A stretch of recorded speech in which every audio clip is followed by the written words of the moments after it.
안녕하십니까? 진리의 말씀과 깊은 지혜를 사랑하는 여러분. 오늘 우리는 시대를 초월하여 수많은 영혼의 깊은 울림을 준 책, 시편을 통해 새로운 영적 여정을 떠나고자 합니다. 우리에게 이 길의 안내자가 되어줄 분은 20세기의 위대한 기독교 변증가이자 많은 이들의 영적 스승으로 사랑받는 C.S. 루이스입니다. 그의 저서 시편 사색을 바탕으로 딱딱한 학문적 분석이 아닌 살아 숨쉬는 이야기로 시편의 세계를 함께 거닐어 보겠습니다. 이 은혜로운 여정을 시작하기에 앞서 여러분의 구독과 좋아요, 클릭은 이 귀한 말씀을 더 널리 전하는 데 큰 힘이 됩니다. 이 나눔에 동참하시는 모든 분들 위해 하나님의 평강이 함께하기를 기도합니다. 이 책은 학문적인 저서가 아닙니다. 저는 히브리어 전문가도 고대 사학자도 고고학자도 아닙니다. 저 역시 잘 알지 못하는 것에 대해 저처럼 배우는 입장에 있는 분들을 위해 글을 씁니다. 이런 책을 쓰는 것에 대해 변명이 필요하다면 이렇게 말씀드리고 싶습니다. 때로는 선생님보다 학생들끼리 서로의 어려운 문제를 더 잘 해결해 줄 때가 있습니다. 우리가 학창시절을 떠올려보면 어려운 문제를 선생님께 가져갔을 때 선생님은 우리가 이미 이해하고 있는 부분을 다시 설명하시거나 우리가 원치 않는 수많은 정보를 덧붙이시면서 정작 우리가 궁금해하는 핵심에 대해서는 아무 말씀도 해주시지 않는 경우가 많았습니다. 저 역시 교사가 되어 학생들의 질문에 답하려 할 때 제 설명을 듣는 학생들의 얼굴에 제가 예전 스승님들 앞에서 느꼈던 똑같은 좌절감이 서리는 것을 보곤 했습니다. 동료 학생이 스승보다 더 도움이 될 수 있는 이유는 그가 아는 것이 더 적기 때문입니다. 우리가 설명해달라고 하는 어려움은 그 친구가 바로 최근에 겪었던 문제입니다. 하지만 전문가는 너무 오래전에 그 문제를 겪었기에 무엇이 학생을 정말로 혼란스럽게 하는지 상상조차 하지 못합니다. 따라서 이 이야기는 한 명의 아마추어가 다른 아마추어에게 시편을 읽으며 제가 마주했던 어려움과 얻게 된 깨달음에 대해 나누는 대화와 같습니다. 이는 가르침이 아니라 함께 나누는 생각의 기록입니다. 부디 이 나눔이 시편을 사랑하는 다른 비전문가 독자들에게 작은 흥미와 도움이 되기를 소망합니다. 어떤 분들은 제가 시편을 그저 제 다양한 생각들을 늘어놓기 위한 도구로만 사용했다고 보실지도 모르겠습니다. 하지만 제 생각들은 시편을 읽으면서 때로는 그 아름다움에 대한 기쁨에서 때로는 처음에는 도저히 즐길 수 없었던 구절들과의 씨름 속에서 자연스럽게 이끌려 나온 것들입니다. 시편은 여러 시인이 각기 다른 시대에 쓴 시입니다. 어떤 것은 다윗 왕 시대까지 거슬러 올라가고 또 많은 시편은 우리가 바빌론 유수라고 부르는 포로기 이후에 쓰였습니다. 하지만 여기서 중요한 것은 연대기가 아닙니다. 가장 강조하고 싶은 사실은 시편이 교리서나 설교가 아닌 노래로 불리기 위해 쓰인 시라는 점입니다. 성경을 문학으로 읽는다는 것은 때로 그 핵심 주제를 무시하고 읽는 것을 의미하기도 합니다. 마치 정치에 관심 없이 버크의 글을 읽거나 로마에 관심 없이 아이네아스를 읽는 것처럼 말입니다. 하지만 성경이 문학인 이상 문학으로서 올바르게 읽어야만 합니다.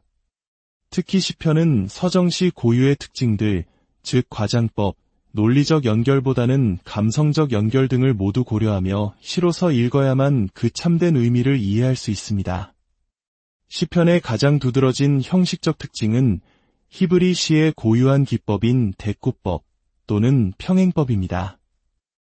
이는 같은 내용을 다른 단어로 2번 반복하여 표현하는 방식입니다. 예를 들어 시편 2편 4절을 보겠습니다. 하늘에 계신 이가 웃으심이여 주께서 그들을 비웃으시리로다. 혹은 시편 37편 6절입니다. 내 의를 빛같이 나타내시며 내 공의를 정오의 빛같이 하시리로다. 이것이 시의 패턴임을 인식하지 못하면 독자는 각 구절에서 다른 의미를 억지로 찾아내려 하거나 혹은 그저 어리석은 반복이라고 느낄 수 있습니다. 하지만 이는 모든 예술이 포함하는 원리, 즉 다른 것 속에 같은 것을 담아내는 순수한 예입니다. 마치 춤에서 세 걸음 오른쪽으로 갔다가 다시 세 걸음 왼쪽으로 가는 것과 같고 건물의 양쪽에 같은 모양의 날개가 대칭을 이루는 것과 같습니다. 이 대구법이라는 히브리 시의 특징은 번역 과정에서도 그 형태가 사라지지 않는다는 놀라운 장점을 가집니다. 마치 모든 언어로 번역될 것을 예견한 하나님의 지혜로운 섭리처럼 느껴지기도 합니다. 우리 주님께서도 이 땅에 계실 때 이 시적 전통을 즐겨 사용하셨습니다. 마태복음 7장 2절에서 주님은 말씀하십니다. 너희가 비판하는 그 비판으로 너희가 비판을 받을 것이요 너희가 헤아리는 그 헤아림으로 너희가 헤아림을 받을 것이니라. 두 번째 구절은 논리적으로 새로운 내용을 더하지 않습니다. 첫 구절을 다른 표현으로 메아리치며 그 의미를 깊게 새겨줄 뿐입니다. 이처럼 주님께서는 기억해야 할 무한한 가치의 진리를 리듬감 있고 주문과 같은 표현 속에 담아 거의 잊을 수 없게 만드셨습니다. 시 역시 보이지 않고 들리지 않던 것에 형체를 부여하는 작은 성육신과도 같습니다. 태초에 자신의 기쁨과 또 사람과 천사들의 기쁨을 위해 온 자연 세계를 창조하신 그 위대한 상상력이 인간의 언어로 자신을 표현하고자 하셨을 때 그 언어가 때로 시가 되는 것은 지극히 자연스러운 일일 것입니다. 이제 시편에서 처음 우리를 가장 불편하게 만드는 주제부터 다루어 보겠습니다. 마치 어린 시절 접시에 담긴 음식 중 맛없는 것을 먼저 먹어치우고 맛있는 것을 마지막에 남겨두었던 것처럼 말입니다. 그 첫 번째 주제는 바로 심판입니다. 그리스도인이라면 누구나 하나님의 심판이라는 생각 앞에서 두려움에 떱니다. 심판의 날은 진노의 날이요 두려운 날입니다. 우리는 죽음의 시간과 심판의 날에 우리를 구원해달라고 기도합니다. 수세기 동안 기독교 예술과 문학은 그 공포를 묘사해왔습니다. 그런데 놀랍게도 시편 기자들은 하나님의 심판을 전혀 다른 방식으로 이야기합니다. 민족들은 기뻐하고 즐겁게 노래할지니 주는 민족들을 공평하게 심판하시며 땅 위의 나라들을 다스리실 것임이니이다. 밭과 그 가운데에 있는 모든 것은 즐거워할지로다. 그때 숲의 모든 나무들이 주 앞에서 즐거이 노래하리니 그가 임하시되 땅을 심판하러 임하실 것임이라. 시편 기자에게 심판은 온 세상이 기뻐할 축제와도 같습니다. 그들은 심판을 간절히 구하기까지 합니다. 나의 하나님 여호와여 주의 공의대로 나를 판단하사. 그 이유는 곧 명백해집니다. 고대 유대인들 역시 우리처럼 하나님의 심판을 지상의 법정에 비유했습니다. 하지만 결정적인 차이가 있습니다. 그리스도인은 자신이 피고석에 앉아있는 형사재판을 상상하는 반면 유대인은 자신이 원고가 되어 억울함을 호소하는 민사소송을 그립니다. 한쪽은 무죄 판결이나 용서를 바라지만 다른 한쪽은 막대한 배상금과 함께 승소하기를 바랍니다. 이러한 배경에는 오늘날 우리가 당연하게 누리는 것과는 다른 고되고 억압적인 시대적 상황이 있었습니다. 고대 사회 대부분의 지역에서 힘없는 약자가 자신의 소송을 법정에 가져가는 것 자체가 매우 어려웠습니다. 재판관과 관리들에게 뇌물을 줄 여유가 없다면 그들의 억울한 사연은 결코 법정에서 다뤄질 수 없었습니다. 누가복음 18장에 나오는 불의한 재판관의 비유를 떠올려 보십시오. 한 가난한 과부가 더 부유하고 힘있는 이웃에게 작은 땅을 빼앗겼습니다. 그녀는 자신의 소송이 법정에 올라가기만 하면 반드시 이길 것이라는 것을 압니다. 하지만 아무도 그녀의 말을 들어주지 않습니다. 그녀의 사건은 재판조차 받지 못합니다. 그러니 그녀가 심판을 애타게 기다리는 것은 당연한 일입니다. 수많은 사람들이 가진 모든 것을 빼앗기고 완전한 정당함이 자신들의 편에 있음에도 불구하고 마침내 그들의 목소리가 들리게 될 것입니다. 물론 그들은 심판을 두려워하지 않습니다. 그들은 자신의 주장이 반박할 수 없다는 것을 압니다. 단지 그들의 목소리가 들리기만 하면 됩니다. 하나님이 마침내 심판하러 오실 때 그 일이 일어날 것입니다. 정의로운 재판관은 곧 억울한 일을 바로잡는 분입니다. 그는 수호자이며 구원자입니다. 시편 기자들이 자비 대신 정의를 부르짖는 것은 불의 대신 정의를 갈망하기 때문입니다. 물론 기독교적 관점에서 보는 하나님의 심판이 유대적 관점보다 훨씬 더 심오하고 우리 영혼에 안전하다고 믿을 만한 충분한 이유가 있습니다. 하지만 그렇다고 해서 유대적 개념을 완전히 버려야 한다는 의미는 아닙니다. 오히려 그것은 기독교적 그림을 중요한 방식으로 보완해 줍니다.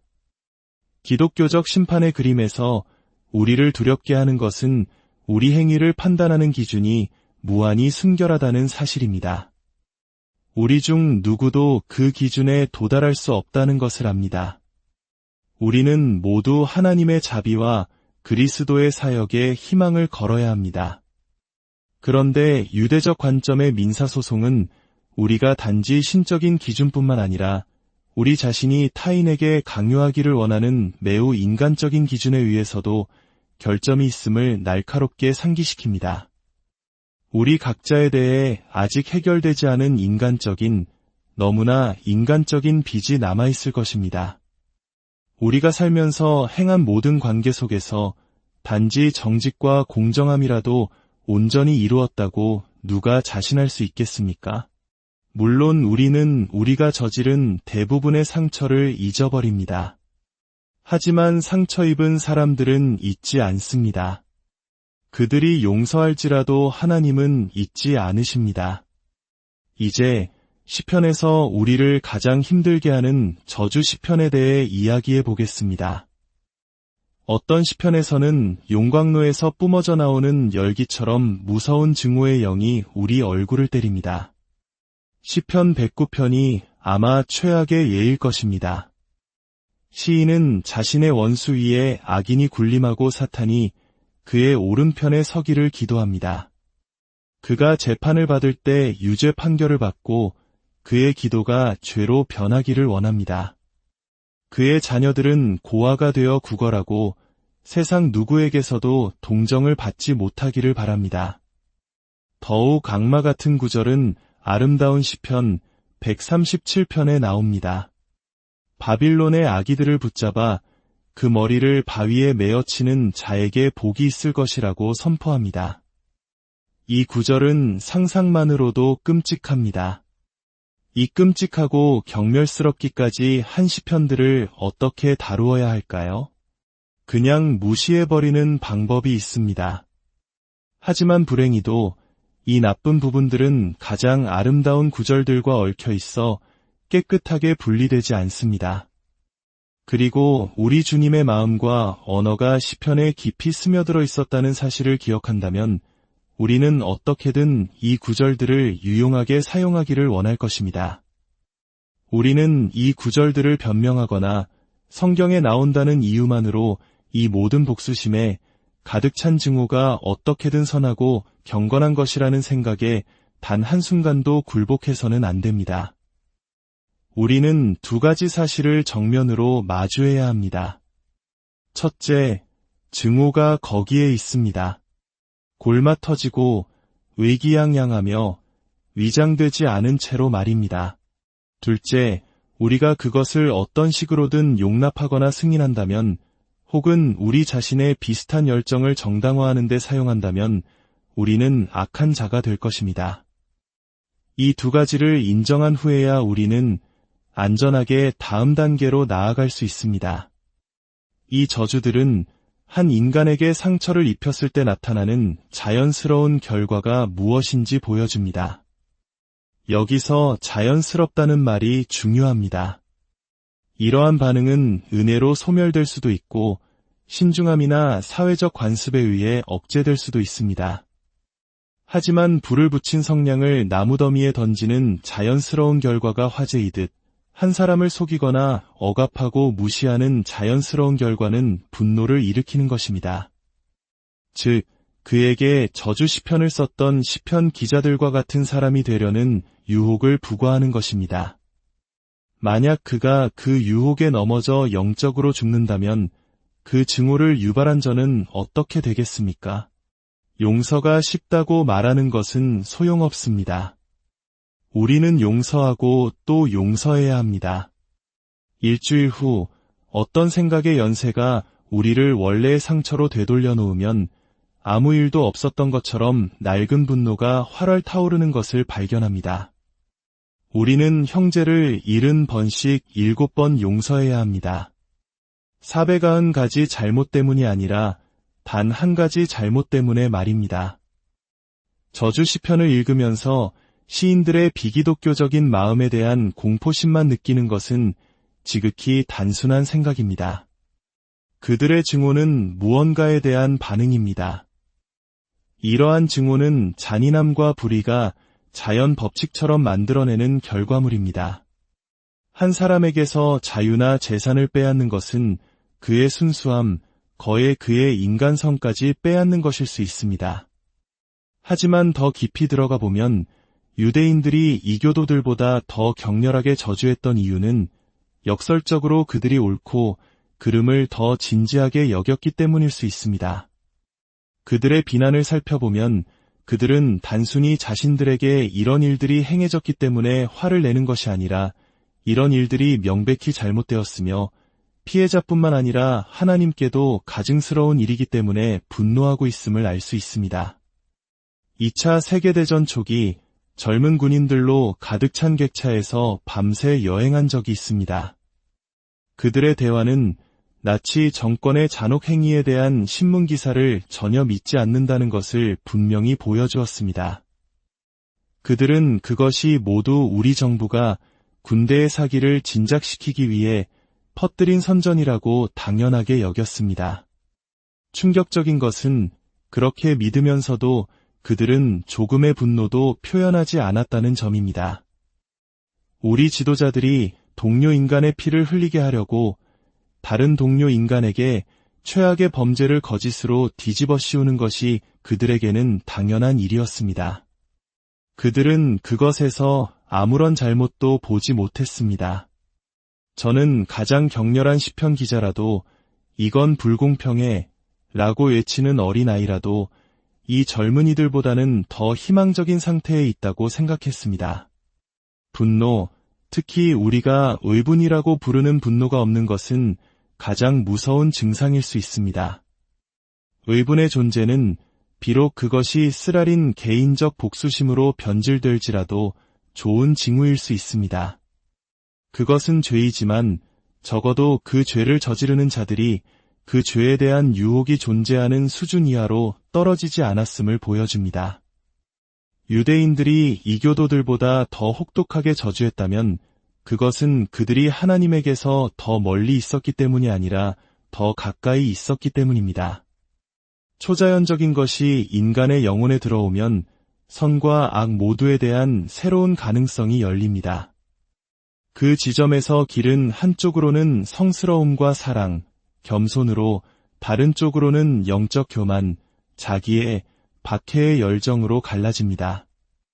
하나님의 부르심이 우리를 더 나은 사람으로 만들지 못한다면 우리를 훨씬 더 나쁜 사람으로 만들 것입니다. 모든 악인들 중에서 종교적인 악인이 최악입니다. 이제 마지막으로 시편이 주는 가장 큰 선물인 기쁨에 대해 이야기해 봅시다. 우리는 다윗이 언약궤 앞에서 춤을 췄다는 것을 압니다. 그는 너무나 열정적으로 춤을 춰서 그의 아내 중 한 명은 그가 바보처럼 보인다고 생각했습니다. 하지만 다윗은 자신이 어떻게 보이든 상관하지 않았습니다. 그는 주님 안에서 기뻐하고 있었습니다. 유대교는 참되고 영원하신 유일신을 경배하지만 고대의 종교입니다. 그 외적인 모습과 태도는 오늘날 종교라는 단어가 연상시키는 조용한 분위기와는 거리가 멀었습니다. 모든 고대 신전은 예루살렘의 거룩한 성전조차도 신성한 도살장이었습니다. 성전에서는 피냄새가 났을 뿐만 아니라 구운 고기 냄새도 났습니다. 그것은 축제적이고 가정적인 분위기를 자아냈습니다. 시편이 제게 주는 가장 귀중한 것은 다윗을 춤추게 했던 바로 그 하나님 안에서의 기쁨을 표현한다는 점입니다. 이 기쁨은 위대한 기독교 성인들이 도달한 하나님의 사랑만큼 순수하거나 심오하지는 않을 수 있습니다. 하지만 저는 그것을 대부분의 우리가 감사하게도 항상은 아니지만 자주 겪는 의무적인 교회 출석이나 힘겹게 드리는 기도와 비교하고 있습니다.